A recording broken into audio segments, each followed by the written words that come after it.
धार्मिक स्थलों पर यात्रा करने को बेहद महत्वपूर्ण माना जाता है। हिंदू धर्म में भी ऐसे कई जगह हैं जहां पर यात्रा करने का अपना ही महत्व है। हिंदू धर्म की सबसे बड़ी धार्मिक यात्रा होती है चार धाम की। जिसकी बात की जाए, ये बद्रीनाथ धाम से लेकर द्वारका धाम, जगन्नाथपुरी धाम और रामेश्वर धाम तक होकर जाती है। इसकी भी अपनी अलग मान्यता है। उत्तराखंड में बद्रीनाथ धाम, केदारनाथ धाम, गंगोत्री और यमुनोत्री को चार धाम कहते हैं। लोग अलग अलग जरिए से इस यात्रा को पूरा करते हैं। इसके लिए हेलीकॉप्टर की भी सेवा चलाई जाती है, जो इस साल 20 अप्रैल से शुरू होने जा रही है। आज मतलब की खबर में हम इसी बारे में बात करेंगे और इससे जुड़े कुछ एक ज़रूरी पहलुओं के बारे में भी जानेंगे। नमस्कार, मेरा नाम है कुशाग्र उपाध्याय। चार धाम यात्रा की हेली टिकट बुकिंग के लिए रजिस्ट्रेशन ज़रूरी होता है। अब पंजीकरण प्रक्रिया शुरू हो चुकी है। 19 अप्रैल को प्रदेश में मतदान होना है। ऐसे में 20 अप्रैल से हेली टिकटों की बुकिंग शुरू कर दी जाएगी। इस बार केदारनाथ के साथ ही बद्रीनाथ धाम के लिए भी हेली टिकट बुक किए जाएंगे।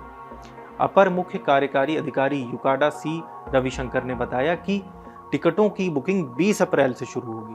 ये बुकिंग IRCTC के जरिए ही की जाएगी। अब जान लेते हैं कि हेलीकॉप्टर का किराया कितना होने वाला है। उत्तराखंड में चार धाम की यात्रा करना श्रद्धालुओं के लिए थोड़ा मुश्किल होता है, क्योंकि यात्रा के लिए रास्ता काफ़ी कठिन है। ऐसे में लोग चॉपर यानी हेलीकॉप्टर के सहारे यात्रा करते हैं।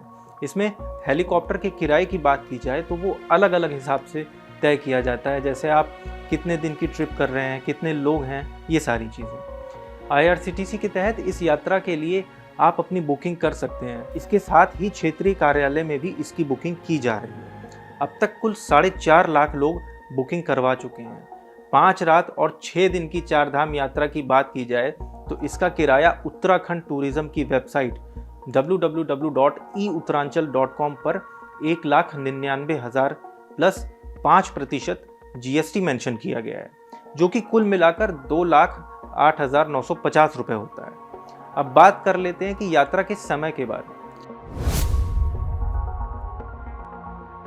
बात यात्रा की टाइमिंग की करें तो IRCTC की द्वारा संचालित की जा रही हेलीकॉप्टर से चार धाम की यात्रा के लिए पहले और तीसरे फेज की बुकिंग अभी की जा रही है, जिसमें पहला फेज 10 मई से लेकर 20 जून तक है, तो वहीं तीसरा फेज 15 सितंबर से लेकर 31 अक्टूबर तक का है। फिलहाल के लिए दूसरे फेज की बुकिंग अभी नहीं की जा रही है, लेकिन IRCTC का कहना है कि दूसरे फेज की बुकिंग जल्द ही की जाएगी। चॉपर की बुकिंग कैसे करनी है, अब ये भी जान लेते हैं।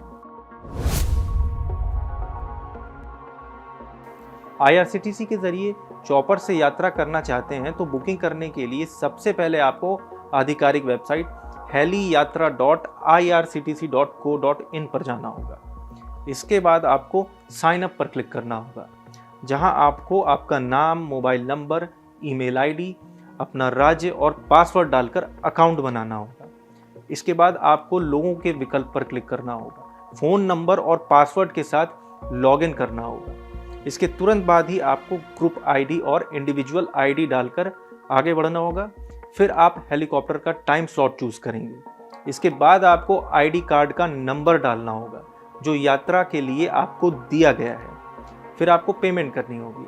पेमेंट सक्सेसफुल होने के बाद आप अपनी टिकट डाउनलोड कर सकते हैं। तो फिलहाल आज के लिए इतना ही। कैसा लगा हमारा ये वीडियो, कमेंट करके हमें ज़रूर बताएं और सब्सक्राइब करें हमारे डिजिटल प्लेटफॉर्म टेलीलाइन को।